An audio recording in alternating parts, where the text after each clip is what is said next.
pin, they put the committee boat in, and then the upwind mark, the first mark of the course, is going to be directly upwind, probably a little bit further than that, depends on the wind.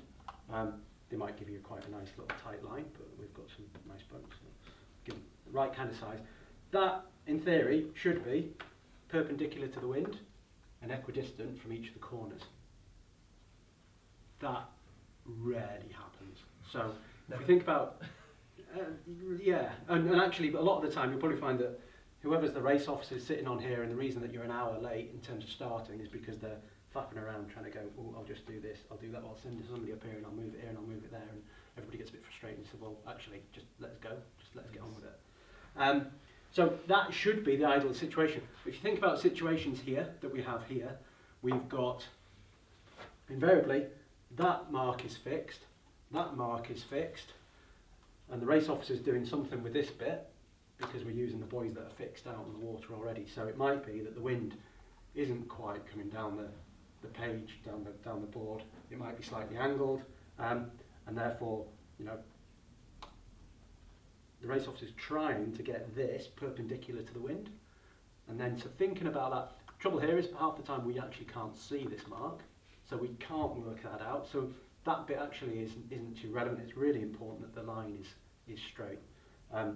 We then might have a load of tides sitting at one end and not at the other. Might be going the other way at the other end at the same time. So there's a few factors to bear in mind, but let's stick with the ideal situation. These are quite sticky, aren't they? So race officer should hopefully have that set up. So you should be able to think that if I started here, I've got an equidistance to go to here, and I've got an equidistance to go from there. So all things being equal, that would be a perfect course.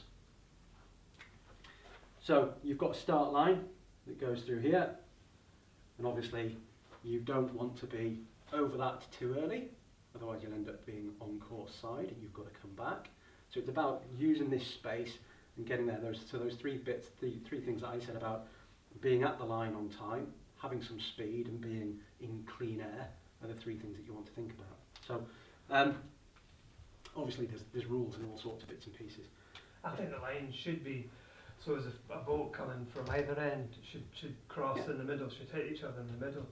So so it shouldn't necessarily be square to the, especially Shouldn't be square to that mark, it should be square to the wind. Square to, absolutely. not necessarily either, because if it's quite a long tide and it's here and there's different tide and different winds, you should be making one side more favourable or less favourable. Yeah. So it should be, so as you've got a spread of boats across the line, because they shouldn't be able to tell which side's favoured. You should be able to. So we'll come to bias as line, and you're right, absolutely the bias. So you could, the race officer could swing it if there's a tidal influence as well. But if there's no tide, it should hopefully be square to the wind, because boats going at the same speed should then collide if they set off on port and start. Big tip, gosh, I remember once meeting Jim Saltonstall, RYA national coach at one point, and he said, never get more than a minute away from the start line, irrespective. So part of it is imagining a box that you're going to go and play in, which isn't too big. Key factor. Don't suddenly set off and go, oh, this is really good fun, I'm just going off over here. And suddenly, worst thing is, flag will have gone up, you won't hear the sound, all the rest of it, and everybody's looking at each other going, how much time? How much time have we got? Everybody's been there, I think. Everybody that have gone off on a nice blasting reach and then found that the wind dies and can't get back. So always think about keeping yourself in close proximity to the start line. I think a minute is probably a little bit of practical, but the principle is right, because 5 minutes, 5, 4, 1, sometimes that's all the notice you get. It's not much. No. You know, if you're trying to adjust things on the boat, whatever. And the challenge as well is that if we've got fleet racing, you've got fast fleet and the 707s in another fleet, this is a very busy place. So effectively you're trying to make sure that you're keeping close enough that the first fleet can go, get out of the way, and then you come into this space. Generally, it might be that it's extended out this way because you want to come in on a certain course. So it's not behind the line, but it does include some space around the end so that you can get to the line with enough speed. Think about the other thing to add there is just think about safety as well. There might one side, especially here, one ends might have lots of tide, the other end less, so you maybe favour hanging about the end where you're less likely to get swept away. Or, a sort of safe end, stay up tide as well as upwind. Things to do pre 5 minute, so pre-warning gun. Look for the transit, so we'll make sure we get the transit covered. So part of that is when you're sitting here in your boat, let's say you've got a nice start, it is incredibly difficult to look at the committee boat and see whether you are on the line or not, or look at this pin and see whether you're on the line or not, if you're looking at one object.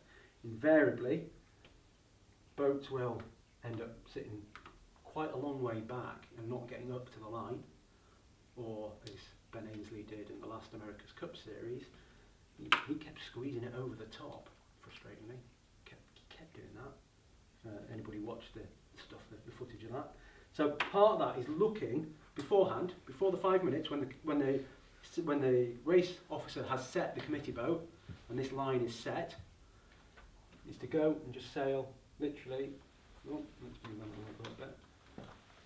Sail around, potentially at either end. Have a little look through the fixed point, the mast that's sitting on the committee boat, or the point, or even where the race officer you think is going to be standing. Have a look through that. Have a look through this, and see if you can see an object up on the shore.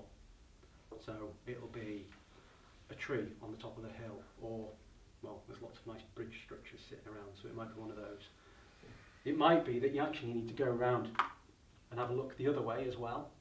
And effectively it means that when you're sitting on the start line, and if you want to go and put somebody on the bow, if it's getting really, really competitive, they can look through that point back up to the item on the hill and know that they're on that start line. So let's say there's a nice church steeple sitting up on the hill. They can look through that. The reason that you know that the church is in the right line is because you've been over here, you've looked through that, and you've identified the church. Okay? So that's what we determine is defining a transit. Gives you that external reference point that you can look at, and there might be something this other way. That's the way of being confident that you are. Probably depends on how long the line is. I mean, the longer the line, the more important that is probably. You know, if the line is a couple of 100 yards long, you can't see it, you know, or you might be clustered on the boats, but if it's a very short line, you know, If it's a short line, you can judge it quite. Yeah, you can judge it maybe quite well. less relevant. If it's a long line, you'll end up finding that there's a boat sitting here, and Yeah, the yeah, further just away you You get, are where you are. you just end have up- to fight your way you out. end up with this big kind of bow sitting in here, as the boats in the middle can't determine how close they are. And it gets even worse because actually, when you've got lots of other boats around, you can't even see the committee boat unless you are properly pushing up and you can look in front of everybody and see where they are. Okay. Fixing the transit, very, very useful of making sure that you're at the line. The further you are down in this bow in the middle, the worse the wind is, because you start getting affected by everybody sailing over the top of you, and all that's going to happen is that everybody is just going to sail straight over the top of you, and you'll be sitting there and ending up going off and trying to do something different, and basically you've given everybody 30 seconds, a minute head start.